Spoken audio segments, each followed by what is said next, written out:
Once there was a preacher by the name of Ted Haggard who stumbled from the path, or you might even say staggered. He was 1 in a million, or more aptly 1 in 10. Some folks say he put the men in amen. He preached the gospel message of intolerance and self-loathing, and traveled on his wayward way betraying his betrothing. He was the soul of piety and no one doubted him, until he hired a gigolo and used a pseudonym. So he humbly went to counseling, and then 3 weeks later he's born again. Because Ted Haggard is completely heterosexual. Ted Haggard is completely heterosexual. Hello everybody, welcome to the Atheist Experience. We are live. It is Sunday, June 1st, 2008. That was Ted Haggard is completely heterosexual. Validation is so crucial to them. I think it's just some kind of a way of you know, wanting to sort of rub it in everyone else's noses, and it comes down to this sort of mob rule concept that they have of what democracy is. And I think it's different. Yeah, you do. I think it's fear. I think that among the bulk of, especially, and I don't want to just label it Christians, but let's face it, we live in the United States, we're 75–80% Christian. The people who are doing these things are the Christians. So, it's the Christians that want God on our money and God up all over the place. I think it's fear-based. I think that they've noticed that, well, first of all, they have delusions and misperceptions about what this country was founded on. Well, sure. We've gone through the myth of a Christian nation about 1 billion times on the show. And again, it's the whole mob rule concept of what they think democracy means, where it's, well, if the majority wants it, then that's the way it is. It's like, no.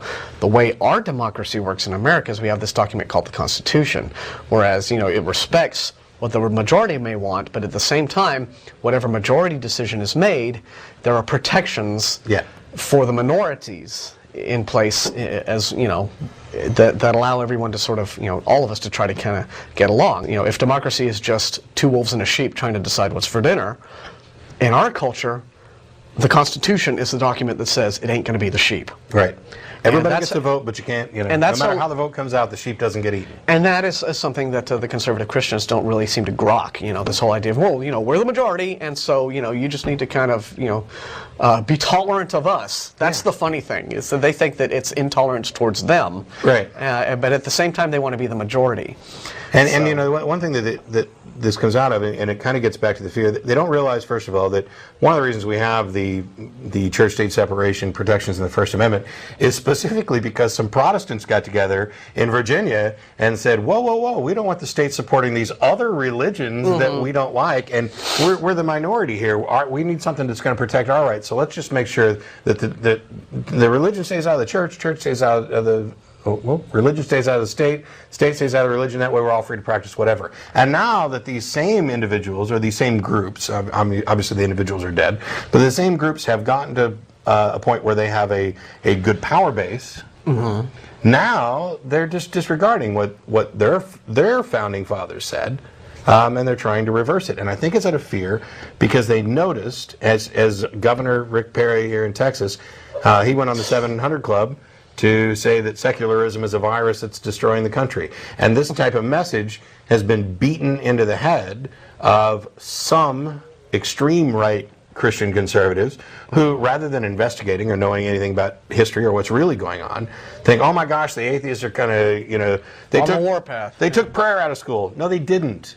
They took state-led prayer out of school. Your kid can still pray before any test that he didn't study for. That's the distinction that they just can't grasp. I mean, it's like it is 150% legal for any student in any public school in America at this moment to drop to his knees and pray until he's blue in the face. Well, dropping to knees may be a problem, because if he's in a classroom, it could be a disruption. Okay, dropping to knees, out by your lockers, you know, they're not going to stop you. But you can pray, and you can have, and oh, by the way, there are Youth for Christ groups. Yeah. As if the problem, Young Life and all the rest of those. I mean, they can do that kind of stuff. You can take your Bible to school and, you know, read it in the lunchroom. No one's going to, you know, and I don't want them to stop you from doing that. Never have. But it's this whole idea of the school itself as a government-sponsored body sitting everyone down and dictating a prayer to say, well, now whose prayer is it going to be? Is it going to be a Methodist prayer? Is it going to be a Presbyterian prayer? Yeah. Is it going to be some sort of Catholic Mass? I mean, you have what to are we remember, going to have? yeah, it was first period. You come in, you say the Pledge of Allegiance, which we modify to stick in under God right before the word indivisible, thereby creating the most ironic change in history. And then you go on to do a Bible reading and a prayer. That's what was gotten rid of. They didn't take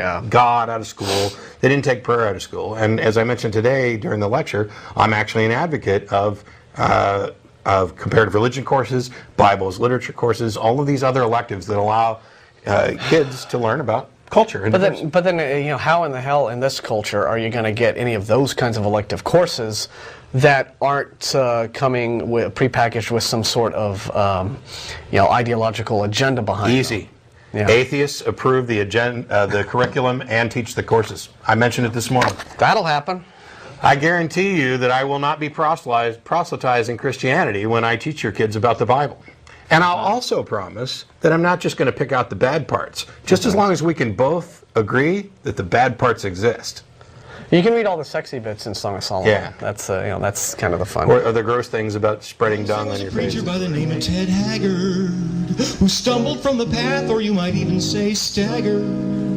He was 1 in a million, or more aptly 1 in 10. Some folks say he put the men in, men.